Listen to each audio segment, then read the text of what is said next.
one decision completely changed the world's largest country? What if, instead of conquering Anatolia, the Turks traveled north and settled the forests and rivers of Russia instead? Could Moscow have become a Turkish-speaking capital? Would Russia become Muslim? And would the Ottoman Empire ever exist? Today we're going to explore one of the most fascinating alternate history timelines imaginable. To understand how realistic this is, we first have to understand who the Turks actually were. Around the 10th and 11th centuries, Oghuz Turkic tribes lived across Central Asia. It wasn't one unified group, instead it was dozens of Turkic clans that migrated west in search of better lands. And historically, one branch, famously known as the Seljuks, defeated the Eastern Roman Empire at the Battle of Manzikert in 1071. That victory then opened Anatolia to massive Turkish settlement, eventually leading to the Ottoman Empire centuries later. But here's the interesting part. Anatolia was not the only possible destination. North of the Caucasus stretched endless plains which were already inhabited by Turkic peoples. The Pechenegs, the Cumans, the Khazars, and the Volga Bulgars. Russia itself was still politically fragmented under the Kievan Rus. In other words, another path was still possible for the Turks. Our alternate history will begin in 1035.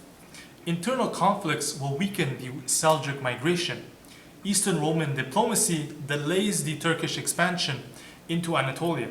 Rather than crossing into the Eastern Roman territories of Anatolia, one Oghuz tribe, the Kai tribe, heads north instead. Which means in this world, there will be a Russian Ertugrul. Historically, this tribe would later produce Osman I, the founder of the Ottoman Empire. But in this world, there is no Ottoman Empire. Instead, the Kai settle along the Volga River. Leading them is a man remembered today as Sultan Alp-Kai Bey. He is born in 1068. Alp-Kai will grow up among the steppe tribes before leading thousands of families towards the Volga basin. At first, they served local Rus princes as mercenaries, eventually developing a cavalry that earns a fearsome reputation. Within a generation, they begin collecting taxes, building forts, and establishing permanent settlements. Alp-Kai unites several fractured Turkic clans and founds the Kai Khanate, which in this world, historians would call this alternate leader the father of the northern Turks. Unlike a rapid military conquest, the Turkification of Central Russia happens slowly. Unfolding across several centuries, there is no single invasion that suddenly replaces the Slavic population. Instead, Turkic influence spreads through politics, trade, migration, and intermarriage. In the first phase, Turkic nobles established control over strategic territories along the Volga River. They governed largely Slavic farming communities while allowing local villages to preserve their customs, religion, and agricultural way of life. The new rulers demand taxes and military service, but they do not attempt to immediately replace the population. During the second phase, Turkic merchants, soldiers, administrators, and craftsmen begin settling permanently in the region. New towns are founded along the Volga and Oka rivers, connecting northern forests with trade routes leading towards Central Asia, the Caucasus, and the Black Sea. These towns become the center of government, commerce, and Turkic culture. Turkish remains the language of the royal court, the military, taxation, and official administration. Slavic languages, however, continue to dominate the countryside. A person living in a village may speak Slavic at home, use Turkish when trading in town, and serve under Turkic-speaking officials. The third phase is driven by coexistence. Mixed marriages become increasingly common, particularly among nobles, merchants, soldiers, and urban families. Slavic communities adopt Turkic titles, clothing, military traditions, and vocabulary, while Turkic settlers absorb Slavic agricultural practices, folklore, and local customs. By the fourth phase, the division between Turk and Slav has become increasingly difficult to define. A new Turco-Slavic identity begins to emerge. Linguists will later call its language Volga Turkish, a Turkic language heavily influenced by East Slavic vocabulary and pronunciation. It resembles how modern Turkish absorbed thousands of Persian and Arabic words while preserving its fundamentally Turkic grammar. By the 13th century, Central Russia is no longer primarily Slavic. It has become a distinct Turco-Slavic civilization, culturally connected to both the Eurasian steppe and the forests of Eastern Europe. Religion follows a similar path of gradual transformation. Long before the Kai established themselves in Central Russia, Islam already has a powerful presence along the Volga River. The neighboring Volga Bulgars officially converted to Islam in the year 922. Connecting the region to the wider Muslim world, merchants, diplomats, and scholars regularly travel along the Volga, bringing books, religious teachings, architecture, and new legal traditions from Central Asia and the Middle East. Because the Kai originate from a Turkic Muslim political tradition, their rulers eventually adopt Sunni Islam. At first, their religion is concentrated among the royal family, military elites, merchants, and the inhabitants of the new Turkic towns.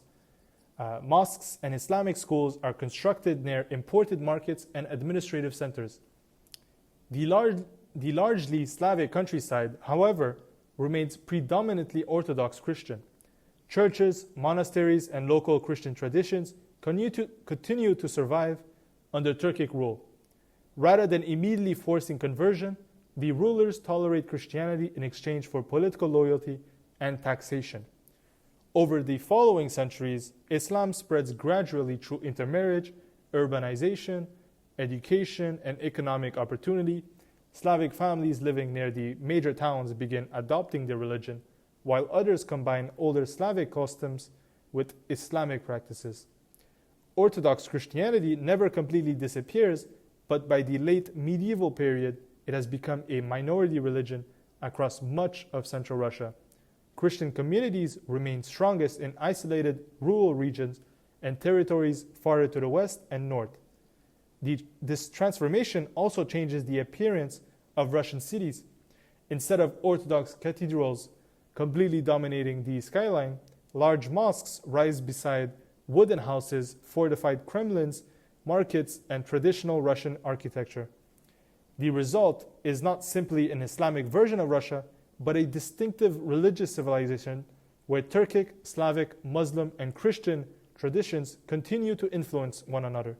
Then comes the greatest challenge the Kai state has faced: the Mongol invasion. Just as in real history, Mongol armies sweep westward during the 13th century, conquering the Eurasian steppe before entering Eastern Europe. Their forces are faster, more organized, and far larger than anything the Kai Khanate can assemble. The Kai attempt to defend the Volga and the main routes into Central Russia, but they cannot stop the Mongol advance. Several towns are destroyed, the Kai army is defeated, and the Khan is eventually forced to submit. The Kai Khanate becomes eventually a vassal of the Golden Horde.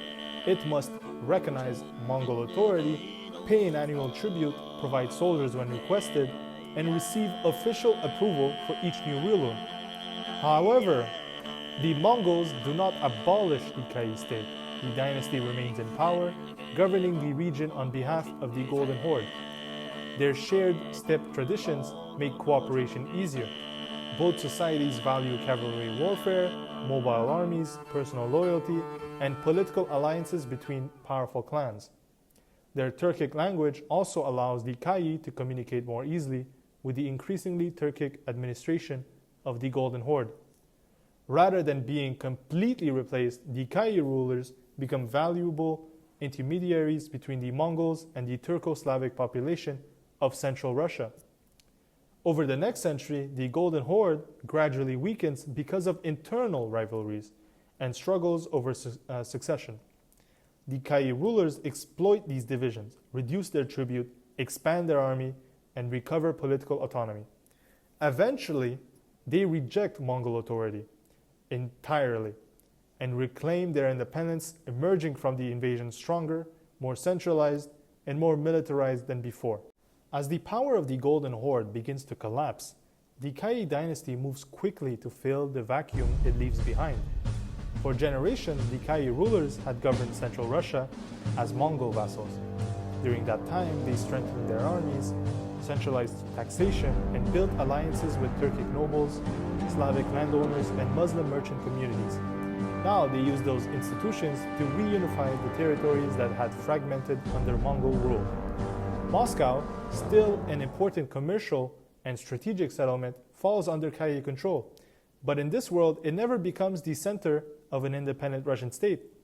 Instead, it develops into one of the empire's western administrative capitals, linking the Slavic territories of the Oka River to the Turkic heartland along the Volga. The Kayi then turned towards Kazan.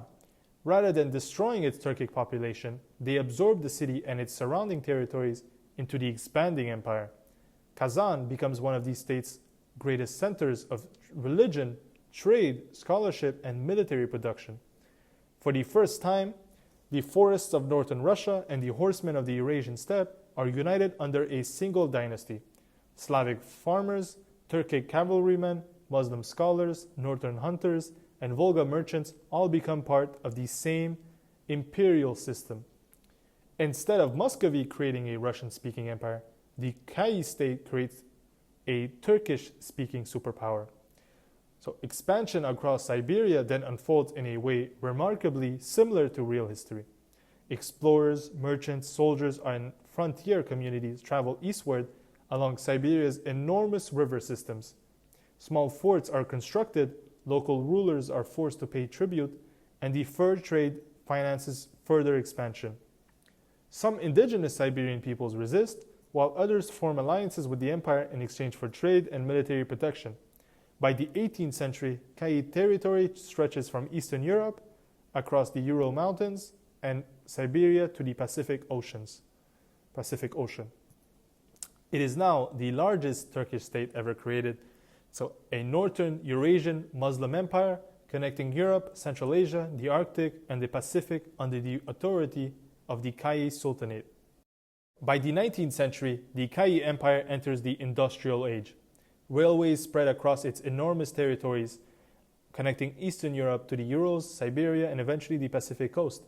Cities along the Volga become major centers of manufacturing, trade, education, and Islamic scholarship. Resources from Siberia help finance factories, ports, and new urban infrastructure. But industrialization also brings political change. Nationalism spreads across the empire, while reformers demand a constitution, an elected parliament, and greater rights for the empire's many ethnic and regional communities. The Kayi rulers respond with gradual reforms. The monarchy becomes increasingly constitutional, while political authority shifts towards elected institutions. Then, in the early 20th century, the centuries-old Kayi dynasty peacefully abdicates. Rather than collapsing through revolution or civil war, the empire transforms into a modern republic, the Republic of Turan Rus. Its citizens now identify as part of a distinct Turko-Slavic nation, shaped by centuries of migration, conquest, intermarriage, and shared institutions. They speak Volga Turkish, a Turkic language enriched by centuries of Slavic influence. Most practice Sunni Islam, although Orthodox Christians and indigenous religious communities remain part of the republic. Its architecture reflects the same cultural mixture. Traditional Russian wooden houses stand beside tiled mosques, broad boulevards, stone fortresses, and modern towers inspired by both Turkish and northern Eurasian design. Moscow, which becomes Akshehir, which means the White City, remains one of the largest and most influential cities in the world, alongside Kazan. What began as a small Kayi migration has become a modern Muslim superpower stretching across Eurasia. History often feels inevitable, but it rarely is. The Turks could have gone in many different directions. A few different decisions by a few specific people, one migration, one successful leader, and the world's largest country might have spoken Turkish instead of Russian. It is similar to rolling the dice. You can never predict what you can get, but sometimes you can intervene in history, similar to being able to choose what could be rolled. If you truly decide to seize the dice and place it where you want it to be. But if you let it roll, you'll never know. In this world, the Ottoman Empire may have never existed. Constantinople would have remained Eastern Roman for centuries longer, maybe even to the modern day. And modern geopolitics would be almost impossible to recognize, and that is why I avoided talking about European or Asian history that is affected by this, even North American. So the next time you look at a map of Eurasia, remember that history is often decided by the road people choose to take. Sometimes that road leads north instead of Rome. If you enjoyed this alternate history, subscribe for more what-if scenarios, and do let me know in the comments what alternate history scenario you would like to see next. And as always, bro fist.